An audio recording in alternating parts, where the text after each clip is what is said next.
ufata duto uravuga icyuma ukagenda ukata wa muhore w'ifi uwukatamo udupande nk'uko uri kubibona ku buryo tuza tumeze nyine nk'udutoki. Niyo mpamvu bavuga ko ari fish finger uko nguko gahagaze.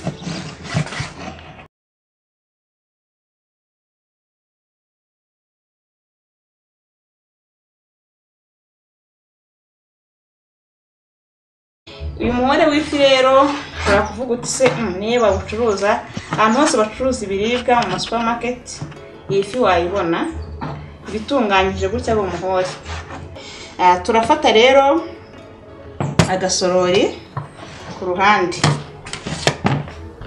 turafata agasorori dutangire dushyiremo ya birungo turi buze gukenera birimo ya magi.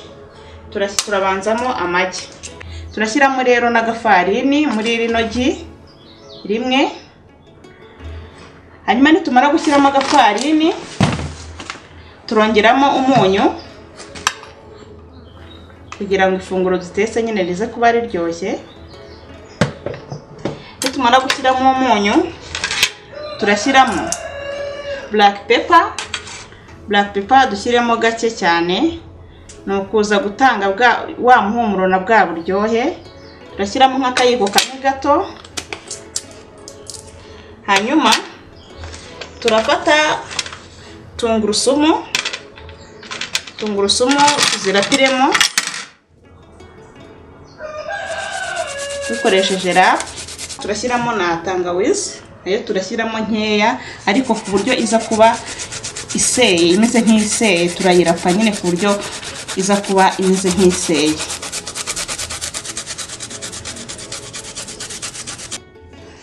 Tumaze rero kubishyiramo turavanga cya kirungo cyacu.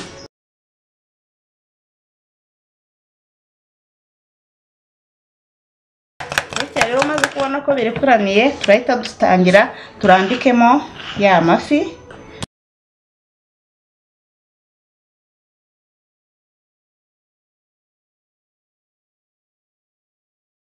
Hagati aho rero mu gihe tutarategura wa mukati ngo tubone utuvungu twawo, dufite indimu nayo turayishyira muri rwa ruvange rw'ibirungo ndetse na yafi. Turi buze gukenera umutobe w'indimu ikiyiko kimwe kinini.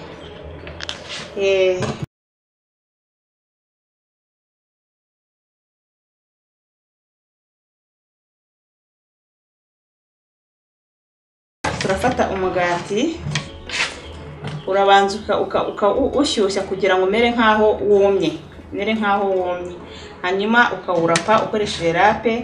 Utuvungu twawo nitwo dushaka cyangwa se ukawusya ku buryo tuza ari utuvungu duto tuza gushyira kuri yafi.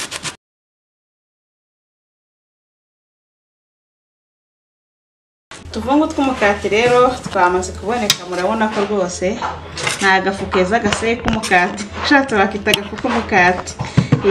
Icyo dukurikizaho ni iki rero? Turakurikizaho dufata ya fish finger imwe dushyiremo hano mu tuvungu tw'umukati ku buryo tuza tugafataho nyine gutya.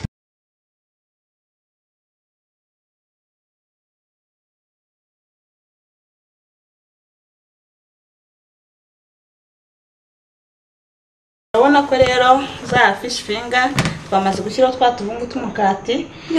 Icyo dukurikizaho turafata ipanu dushyiremo amavuta, hanyuma tureke ya mavuta ashye. Namara gushya rero turagenda turambikamo ja fish finger. Hano rwose uba wumva umuhumuro uvuga uti mu kanya ni ukwirya iminwa, mu kanya gahunda ni ya yindi.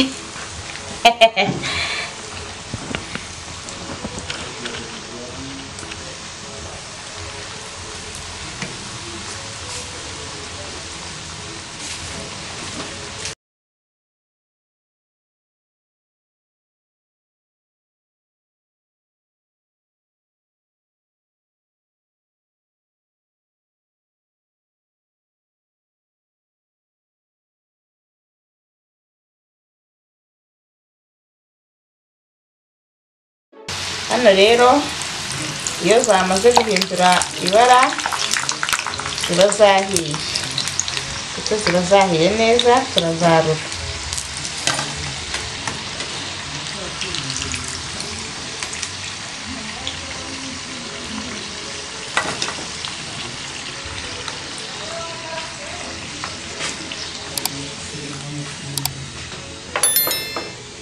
Turazarura hanyuma dushyiremo izindi,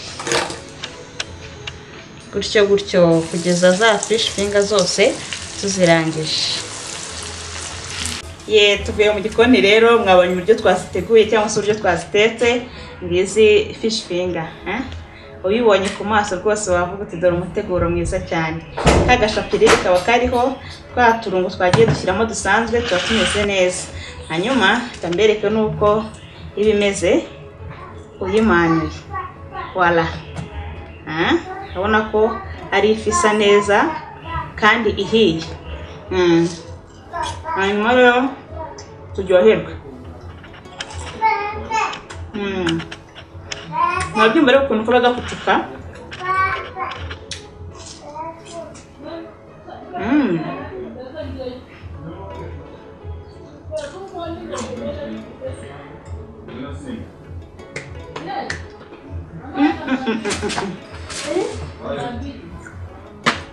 Ifunguro rimeze neza, buraryoha komeza kwiyongeza.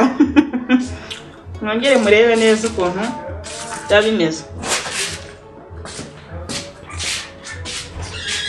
Ngizi rero fish finger wajyaga urufatira nko mu mahoteli cyangwa se ahandi hantu ukayibona ukavuga uti ngiye sinayitegura mu rugo. Biroroshye rero nawe wayitegura. Ndabwira nti tuzasubire gutaha, nawe nuyitegura uzayitegure gutya uzanyereka. Ndabakunda cyane. Bye bye.